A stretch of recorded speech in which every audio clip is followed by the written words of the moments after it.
Bonjour, salut Street Generation. Merci beaucoup d'avoir pris du temps. Bien sûr, mais bon, c'est... Après, j'ai beaucoup parlé sur cette affaire. Je crois qu'il y a deux problèmes. Le premier, c'est qu'effectivement, ce sont plutôt les femmes, et que ce soit dans le métier du journalisme ou d'autres, parce que les conflits d'intérêts, pour reprendre cette expression, ne concernent pas que les métiers du journalisme. Ce sont souvent les femmes qui doivent mettre entre parenthèses leur carrière, effectivement. Puis le deuxième problème, c'est que je pense qu'il y a quand même une vaste hypocrisie, parce qu'il y a un certain nombre de journalistes, et on les connaît, qui ont soit des relations sentimentales, soit des relations amicales très fortes, très proches, avec des politiques et parfois des hommes et des femmes qui sont au pouvoir. Et parce que ce n'est pas connu du grand public, ils peuvent continuer à faire leur métier sans que personne ne s'en inquiète, alors que le milieu, le microcosme est parfaitement au courant. Et moi j'ai décidé, comme justement je suis tout sauf partie prenante du microcosme, j'ai décidé de jouer carte sur table. Quand la question m'a été posée de confirmer ou pas ma liaison avec Arnaud Montebourg, j'ai pas barguigné, j'ai dit oui. Et j'avais averti mes employeurs très tôt. Donc j'ai joué carte sur table, j'ai joué la transparence, et finalement c'est moi qui paye.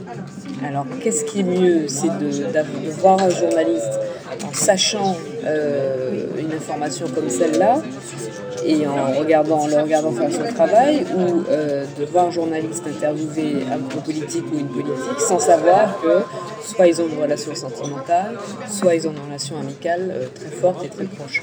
Moi je préfère que les gens sachent, et je n'aurais jamais interviewé Arnaud Montebourg en étant sa compagne, mais on sait que quand j'interviewe tel ou tel, voilà, je fais mon métier, je le fais honnêtement, je le fais avec le maximum de professionnalisme, et après au public de se faire son opinion.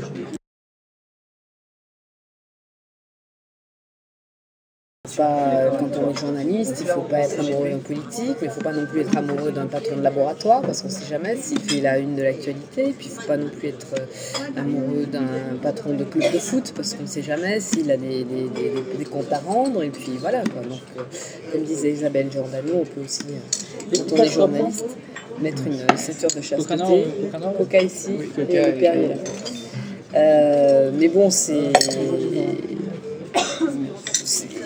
l'essentiel, c'est que chacun fasse son métier avec le plus d'honnêteté possible. Je crois que c'est ça l'essentiel.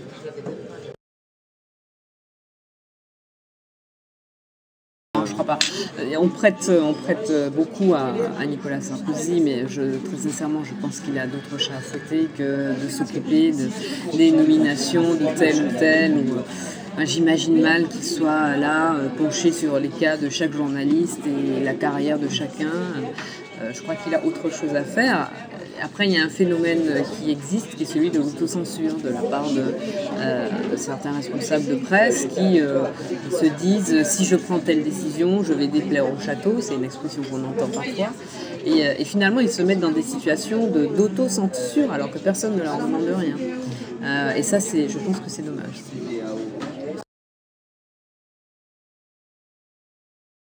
Oui, bien sûr. Moi, je suis pas quelqu'un qui m'affiche en général.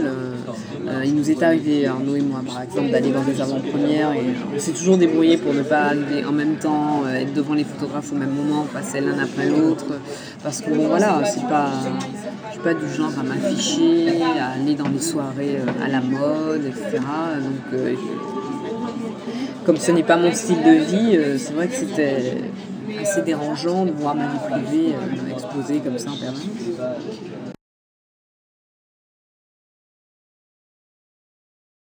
Je ne sais pas si j'ai une influence. On a des discussions politiques, comme il peut y en avoir dans tous les couples, comme il peut y avoir entre des amis, comme il peut y en avoir entre des professionnels. Moi, ça m'est arrivé d'avoir justement, lors d'un de ces déjeuners par exemple, des discussions politiques de fond avec des responsables politiques de tout bord. Est-ce que je les ai influencés? Je ne sais pas. Ça nous arrive, oui, ça nous arrive de parler politique. Vous avez des contradictions? Oui, ça nous arrive souvent de ne pas être d'accord, ça c'est sûr.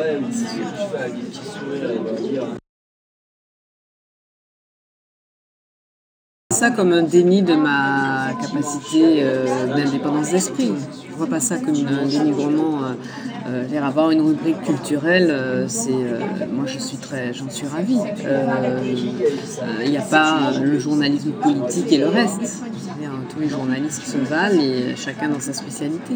Simplement, le fait de décider à ma place que je ne peux plus traiter ni de l'actualité au jour le jour, ni de la politique en particulier, je trouve que c'est un déni de ma capacité d'abstraction, de réflexion et d'indépendance d'esprit. Et ça, je le dis déjà.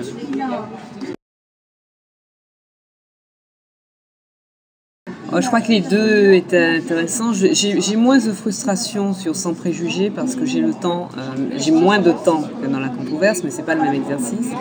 Et Sans préjugés, j'ai plus le temps d'articuler une pensée. Alors que la controverse, c'était très court, il fallait aller vite. Le principe de la controverse, c'était justement qu'il y ait une opposition.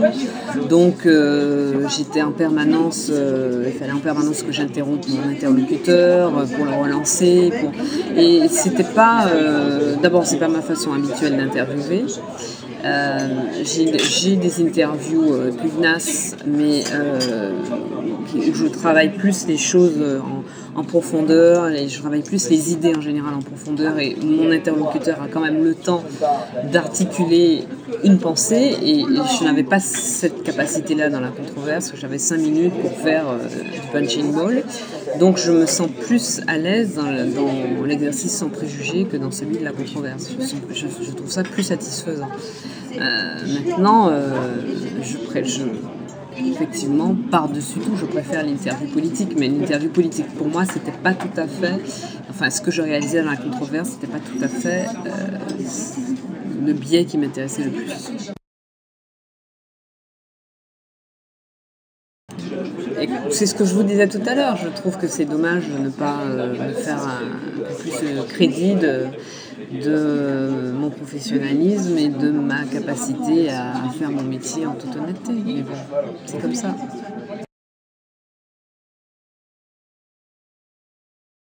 Quel ministère je souhaiterais créer? Le ministère des droits de la femme.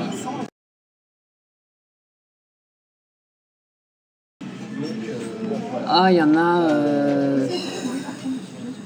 certainement, mais j'avais dit une fois dans une interview que souvent en Martinique, quand on se parle, les gens disent, par exemple, ils disent à demain si Dieu veut, c'est un peu comme Inch'Allah, enfin, voilà, c'est à demain si Dieu veut, ou on fera ça si Dieu veut. Quand ils se projettent, il y a toujours cette petite précaution de prise. Et j'ai un ami qui me dit souvent, avec toi c'est pas demain si Dieu veut, c'est demain si je le veux. Et voilà, c'était un peu ça jusqu'à maintenant. Ma vie, ma carrière, je les avais menées en fonction de mes impératifs, de mes souhaits, et j'ai fait les sacrifices qu'il fallait pour arriver à un certain nombre d'objectifs. Bon voilà, en ce moment je suis dans une situation qui ne me ressemble pas beaucoup, une situation où d'autres décident pour moi, mais je crois que ça arrive à des gens très bien.